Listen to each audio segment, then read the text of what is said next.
But also the advancement of perhaps like streaming, it's really changed the game for artists. TikTok has also changed the game for artists. What would you say are the biggest benefits that artists have reaped from the advent of streaming and of course social media, especially TikTok? Streaming has, in one word, I'd say has made music more global.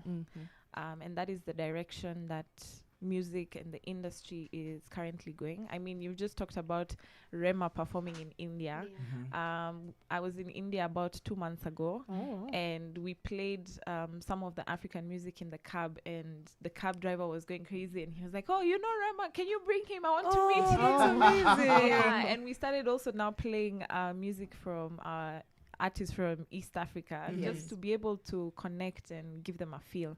So I'd say music distribution, music streaming has taken everything global.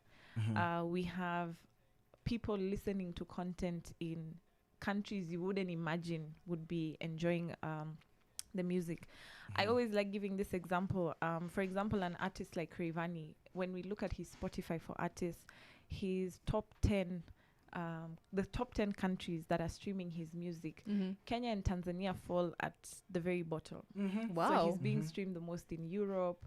He's Amazing. being streamed the most in the USA, in Australia. And Latino nations, because he won an award that side. The EMAs, yes, we're featuring Maluma. Yes. And it's similar also for Kenyan artists. If you look like artists such as Otile Brown and Calligraph, on the back end of platforms such as Spotify and Apple Music, because those are the platforms that are being used on a global scale, you'll find their content is being consumed in countries that are out of Africa.